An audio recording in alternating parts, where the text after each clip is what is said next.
গীতার মাহাত্ম্য।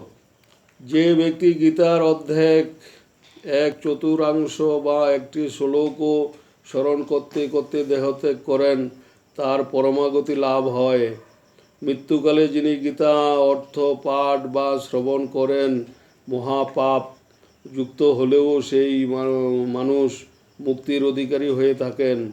গীতা পুস্তক যুক্ত হয়ে যিনি দেহত্যাগ করেন, তিনি বৈকুণ্ঠে গিয়ে বিষ্ণুর সঙ্গে বাস করেন, পরমানন্দ লাভ করেন।